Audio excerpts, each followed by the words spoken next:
You heard our conversation yesterday, didn't you? My eldest son and his wife are coming back home for the birth of their child, so I need you to move your stuff out to the yard. Excuse me, you can't have kids anyway. You don't help with my son's work, so the least you could do is make some room, and I'm paying $10,000 in rent. This is getting too tiresome to deal with. I live with my mother-in-law, but now she wants me out of the house because my brother-in-law and his wife are returning. My mother-in-law, brother-in-law, his wife, and my husband, this house is full of problems. I've been trying to keep things running smoothly, but it's becoming a hassle to think about it all. I'm done thinking. Okay, I'll leave, but I can't just put my belongings in the yard, so I'll come back later to pick them up. You're leaving? Thank you, that's a big help. Ignoring my pleas, my mother-in-law, I started packing my things and left the house. 7 seconds after stepping out the door, I took out my phone and called a junk removal service. Once I stopped thinking, no one could stop my actions. I'm Linda, a 40-year-old IT consultant. My husband, Mark, is also 40 and runs 3 restaurants as a sole proprietor. We're both 40, and people often assume we've been married a long time and have a kid or two, but we're actually newlyweds. We both lived as workaholics and didn't marry until this age. I had given up on marriage just before turning 40, but a random visit to a bar after work changed my mind. Is this your first time here? Yes, that's right. I had been curious about it for a while, but it was hard for me to go in alone because the store is so stylish, but I worked hard today, so I decided to go in as a reward to myself. I was relieved to find a counter where it was easy for a loner to spend time. We have many women who come alone, so feel free to visit anytime. My husband, Mark, chatted with me with a smile as I sat at the end of the bar. I knew he was just trying to attract a new cusmarker, but for me, who had no casual acquaintances to dine with at this age, even this kind of cusmarker service felt nice. Feeling comfortable in Mark's restaurant, I started visiting frequently as a regular. I always sat at the end of the bar, and it became normal for Mark to chat with me while I ate. What does an IT consultant do? Introducing it to companies, strategic planning. I've worked with restaurants too. Once, I suggested a tablet-based ordering system to reduce labor costs and improve efficiency. Oh, the system that's become common. How much does that cost? Well, for a place like this, it would cost about this much. No way, no way, way. That's too much for a small business like mine. As I punched numbers into my phone calculator and showed him the screen, Mark shook his head and hands vigorously. He's curious and always eager to learn from our conversations. He's looking for ways to apply new knowledge to his work. Even though it looked like just a pleasant conversation, I was slowly drawn to his dedication to his work. Likewise, Mark grew fond of me, seeing that I was a hardworking person. I'm always busy with work and can't talk much. How about we go out for dinner sometime? Excited about the chance to dine with a restaurateur, I eagerly agreed. I was thrilled to be asked out by my husband, but saying something so girlish at nearly 40 would be embarrassing, so let's just leave it at that. My husband didn't just ask me out that one day, he continued to invite me out for meals occasionally. It's natural for adult men and women who frequently dine together to develop a romantic relationship. We started dating, and 2 years later, as we both turned 40, we decided to get married. Feeling shy about being a bride at 40, I asked my husband to skip the wedding ceremony and just took some photos of us dressed up.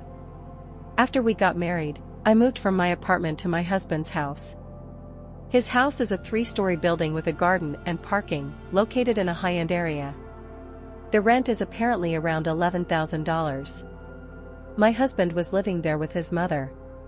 Some might think it's unthinkable to live with a mother-in-law right after getting married, but I'm 40, so I don't mind much. Plus, my mother-in-law is 70, and my father-in-law has passed away, so living together seemed necessary. When my husband suggested living with his mother, I immediately said it was okay, but after starting to live with my mother-in-law, I regretted accepting so quickly. When I moved into my husband's house, besides the bedroom for us, I even got a lavish office room for myself. His house seemed too big for just two people with many spare rooms. Once I settled in, I asked my husband a simple question: why do we need such a big house, just for you and your mother? I have a brother 3 years older than me. He left home after college, and I've lost touch with him for the most part. He hasn't been home at all, and it's been a few years since I've heard from him. He's such a man that one day he might get into trouble and come back to me and Mom, right? So we decided to rent a bigger house. I think it's a little too big, I said. Well, I got married, and you came, so I guess it all worked out, my husband said while unboxing my books and arranging them on the shelf. He talked about his brother Daniel with a smile. From his story, it seems Daniel is aimlessly hopping from job to job, but my husband doesn't think badly of him. Don't talk about that kid. What if he really comes back? My mother-in-law appeared at the doorway of what would be my office, seemingly checking on us. It appears she doesn't have a good opinion of him, unlike my husband. It's understandable for a mother to show a cold reaction to an eldest son who shirks his responsibilities. However, I'm worried that my husband and my mother-in-law might clash over his brother someday.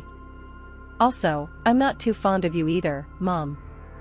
Come on, we're going to live together now, so stop saying things like that, I said. I'm not saying you should leave, I just need to make things clear from the start. My mother-in-law walked away, her slippers making a padding sound. I'm sorry, I'll talk to her, my husband said. It's okay, I got a similar talk when we met for the wedding. I'll build the relationship with your mother as we live together, I replied. I took a book from my husband's paused hands and placed it on the shelf. It seems she doesn't like my age. I'm 40, so it's not impossible to have children, but I guess it's a challenging thought. Also, Mark's elder brother Daniel is not married and has no children, so there's a high chance that my mother-in-law won't get to see her grandchildren. That's why she's disappointed and wishes Mark had married someone younger.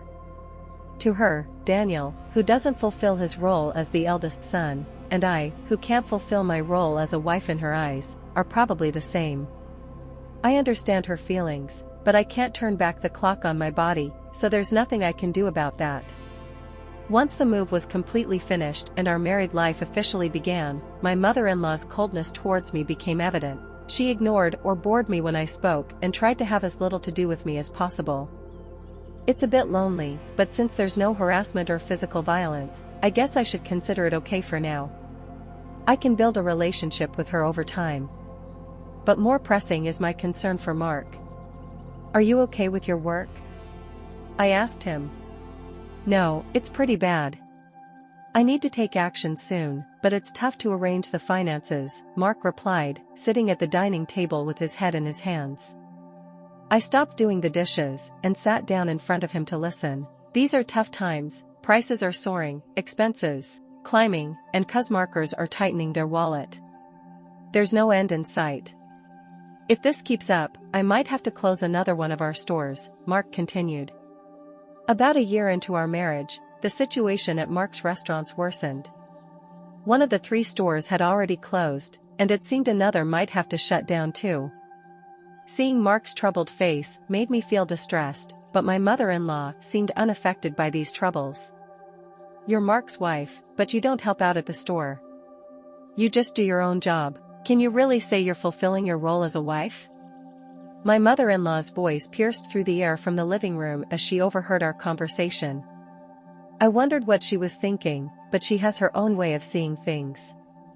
Mark has been running his own restaurant for nearly 10 years, overcoming various challenges. I believe he'll pull through this time too. You, his wife, shouldn't be making that face. Are you trying to feed into his anxiety and make him fail? What a terrible wife, she shouted again, her words filled with spite and venom. I knew she wasn't just trying to fire me up, but she wasn't entirely wrong. I took her words positively and decided to support Mark to the fullest, smiling reassuringly at my anxious husband. A year later, just as she said, Mark managed to turn this situation around and avoided closing a second store. See, I told you, I said to my mother-in-law. A stupid wife who can't even trust her husband. Don't drag Mark down, she replied, lashing out at me without reservation. The relationship with her might seem to have worsened, but since Mark's business is doing well, I'll consider it a break-even situation. I thought things were balancing out, but it turned out to be a clear negative for me. Mark, having stabilized the business and with a bit more money, seemed to get carried away, and I heard rumors about his affair. What on earth is he thinking? If there's extra money, there are surely better ways to spend it. Also, it's strange how bad situations tend to pile up. Having seen Mark's business revenue drop, I know this all too well, but I never thought it would happen to me. Mark, Daniel called from my brother. Yes, Daniel's girlfriend is pregnant. That's great news. She's a 32-year-old who worked at the same bar as Mark. They asked something. What? You're being so formal all of a sudden. Daniel is a freelancer, and so is his pregnant girlfriend. With a baby on the way, they're struggling. They asked if they could move into this house, and if they could work at your restaurant. I was contemplating how to confront Mark about the affair from the dining room. Then, my mother-in-law came into the living room and started talking to him. The conversation was about Daniel, whom I've never met, and I was completely left out. As they continued talking, it was a strange scene. She used to dislike Daniel for not fulfilling his role as the eldest son, yet now she was asking Mark to welcome him. The reason was simple: the grandchild. She had given up hope of seeing a grandchild but now saw an opportunity and completely changed her stance. She was even planning to offer them a home and jobs. Mark, who never thought badly of Daniel, had rented this big house for such a time. But the situation has changed, and now I'm here. Is it not odd to have Daniel and his family move in? I looked at Mark in the living room from the dining area. He was looking back at me with a clearly troubled expression. Come on, it's a good thing. Daniel is in trouble, and you, Mark, have the means to help him, my mother-in-law said. Okay. I got it. I sighed at Mark's inability to say no to his mother. I had hoped he would stand up to her, but it seems it was just wishful thinking. He kept glancing at me, probably worried about my reaction. The worsening relationship with my mother-in-law, Mark's affair, now living with Daniel and his family, the problems just keep piling up. Overwhelmed and not knowing where to start, I decided to abandon thinking for today and just go to sleep. The next day, being a holiday and probably due to extreme mental fatigue, I slept in until late morning.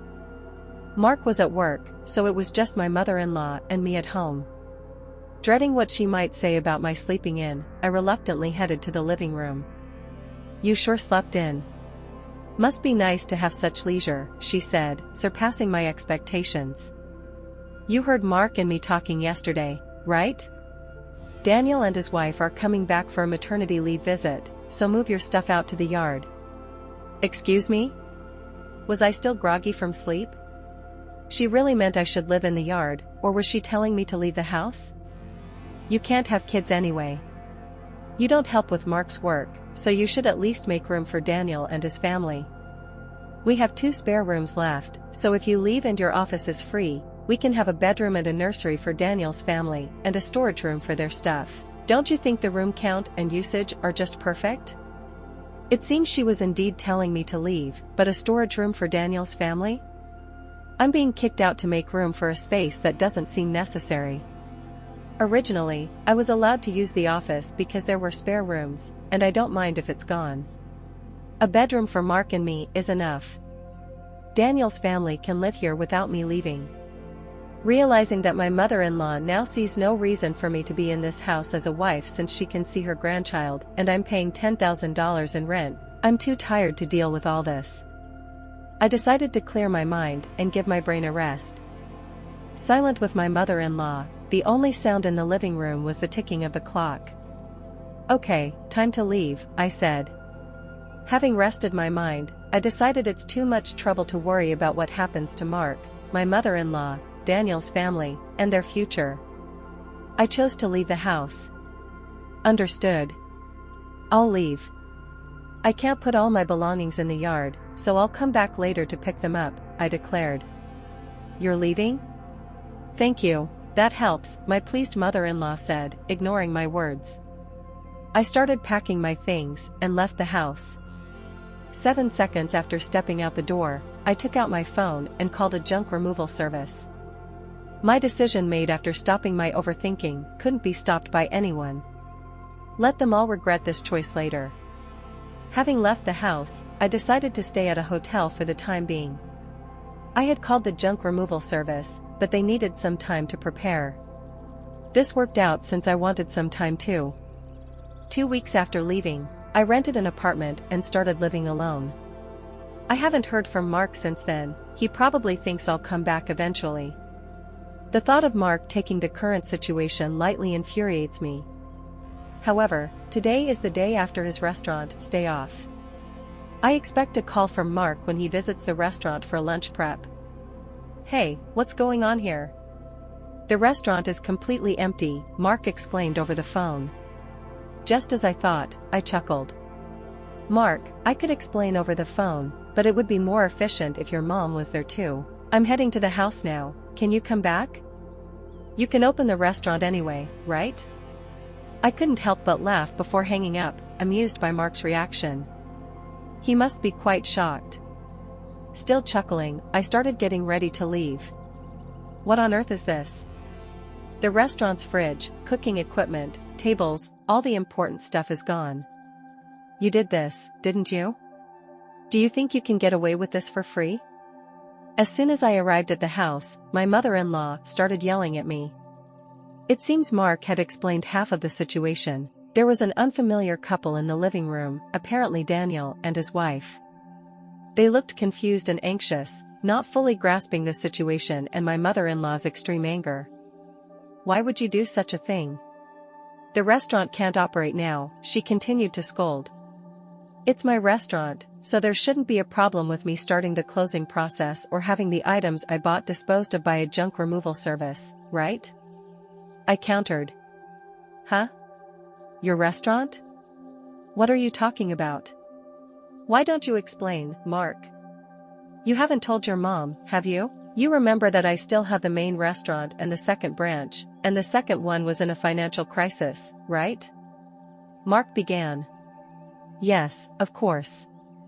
You worked hard to turn it around, changing the tables, chairs, signboard, the restaurant's atmosphere, bringing in new cooking equipment, expanding the menu, and replacing the fridge and freezer to accommodate the new menu, right? My mother-in-law nodded. Well, about that. Linda actually paid for those expenses, Mark confessed. Hearing Mark's words, my mother-in-law looked perplexed. She seemed to be trying hard to understand, but probably lacked the full information to grasp everything. Mark continued, looking uncomfortable, as if he was holding back a bathroom break. Seeing that this was going nowhere, I decided to explain. Before turning 40, I was single and working in IT consulting. We didn't have a wedding ceremony, nor did we buy a new house after getting married, so I had saved up quite a bit of money. I lent Mark $200,000 to help turn around his struggling second restaurant branch. $200,000? But you can't just hand over such a large amount of money to your spouse, right? That's why I decided to buy the rights to the second branch and become its owner, I explained. I left most of the management to Mark, so there wasn't much for me to do as the owner.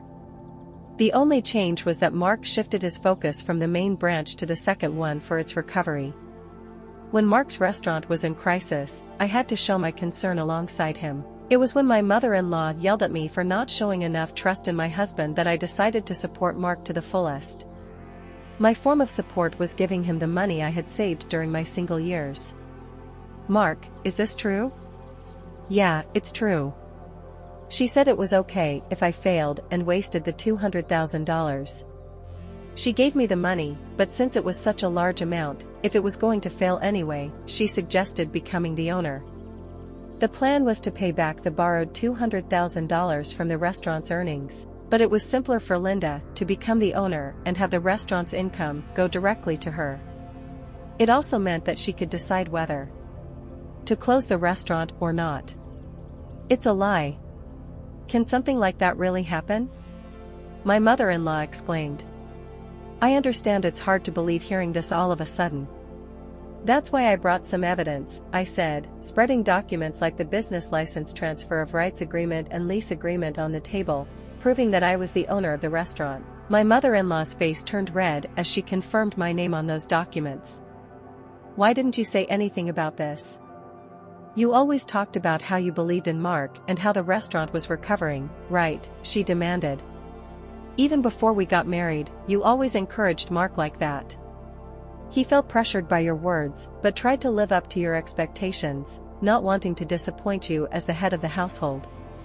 You're pretty cold to people like me and Daniel, who don't fulfill their roles, right? That's why Mark couldn't tell you he borrowed a large sum of money from me. He could have just told me. That's why Mark couldn't speak his mind, because she gets upset easily. People like my mother-in-law often don't realize they're putting pressure on others. They might think it's just a small thing to say, but for the one under pressure, it's a huge burden. Not something they can easily talk about. And even if they did speak up, she would likely be disappointed and start complaining.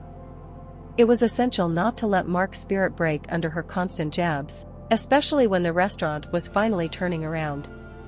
That's why I kept quiet too, but I really wished she had refused when Daniel and his family were coming back. Probably Mark thought it was work-related and agreed without thinking much, I admitted. Mom, Linda, I'm sorry. This situation is my fault for not being decisive enough. If I had managed the restaurant well from the start, Linda wouldn't have had to lend her money. And if I wasn't such a weakling, I could have told you the truth. If Linda decides to close the restaurant, then that's it, but what about the part-time workers? Don't worry, in the past 2 weeks, I've already informed everyone about closing the restaurant, and they've all understood. For those interested, I've arranged part-time work at other restaurants through my IT consulting contacts. That's a relief. That was my only concern. So, everyone was in on this? Linda showing me an empty restaurant as a surprise, and everyone keeping the closure from me? Mark, I'm sorry too. I've been pressuring you, and Linda, I'm sorry for everything up to now. I won't tell you to leave again.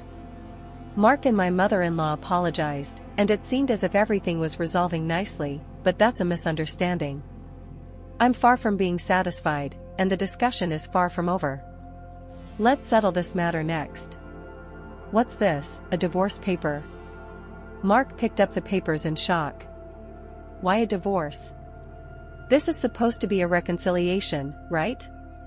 Don't just assume we've reconciled. You might think it's a secret, but I know about your affair with the part-timer. All the part-time workers knew about it too. That's just a rumor. You can't say things like that without proof. I displayed an image on my smartphone sent by a part-time worker showing Mark entering a hotel. Anyone can take such evidence, not just the police or detectives. Getting the second branch back on track gave you too much confidence. You really got carried away, I remarked. As the owner of the restaurant, I couldn't do much in terms of day-to-day operations, but I couldn't just stay away from the restaurant, so I made it a point to visit from time to time. That's when the part-time workers complained to me about Mark's affair and asked for my help. When I promised to handle it, they provided incredible support. The information about Mark's affair was leaked, they sent me proof and even kept silent about the restaurant's closure from him. Wait a minute, closing the second branch and a divorce? What's going to happen to the rent for this place?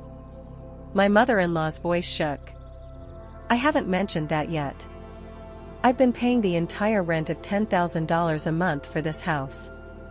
Is that also true? Mark's shoulders slumped. It's true. When the restaurant's revenue started falling, Linda started paying half of it. But as revenue continued to drop, the amount she had to cover increased. Eventually, I ended up paying it all, $10,000 a month. It's the same as my salary, so I paid all the rent, and Mark covered other living expenses like food and utilities. So, if Mark gets divorced and only has the main restaurant left, obviously living here won't be an option anymore, I stated matter-of-factly. Mark and my mother-in-law seemed deflated after hearing my words. They slumped as if they had exhausted themselves in a boxing match.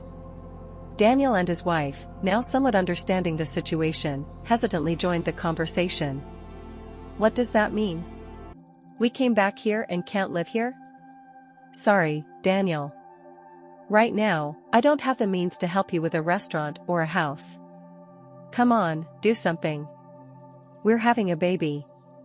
At least give me a job. We have enough part-timers. In fact, we need to cut down on staff costs. Mark will work hard, so just wait a bit longer. That's what I'm talking about. Stop saying things like that. Daniel protested. The argument escalated, and it became clear that the future was uncertain for everyone involved. Witnessing the brothers dispute over their mother, the mother-child relationship also deteriorated. Now, Mark and his mother are living together reluctantly in a smaller apartment, hardly talking and creating an awkward atmosphere. After the divorce, I first dealt with closing down the restaurant. It was a bit of a hassle, but as the owner, it was my responsibility. However, the fridge, cooking equipment, tables, and chairs I had removed were fairly new, so I managed to sell them at a good price. Adding just a little more money allowed me to finish the restaurant's closure. Though it was a brief period, being a restaurant owner and handling its closure was an experience. I believe these experiences will be useful in my IT consulting work someday. I guess work suits me better than marriage. Convinced of this, I continue to work hard today. After the tumultuous events that unfolded, the conclusion of this saga brought a mix of resolution and uncertainty. The revelation of the true ownership of the restaurant, coupled with the exposure of Mark's affair, exposed the fractures in the family. The decision to close the second branch of the restaurant added a layer of financial stress and uncertainty about the future.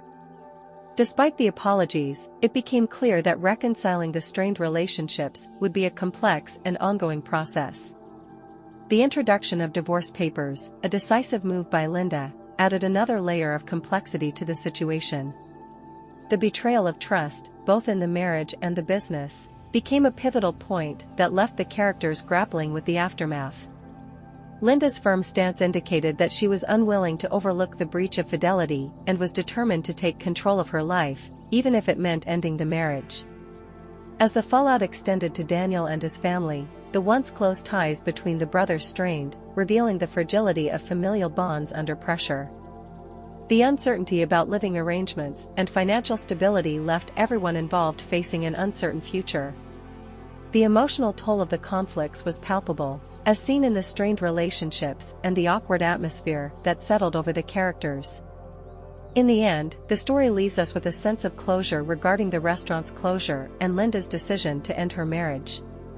However, it also leaves many questions unanswered about the characters' futures and whether they can rebuild their lives and relationships after the storm that shook the foundations of their family. The resolution, while bringing some clarity, marks the beginning of a new chapter for each character as they navigate the aftermath of the choices made and the consequences faced.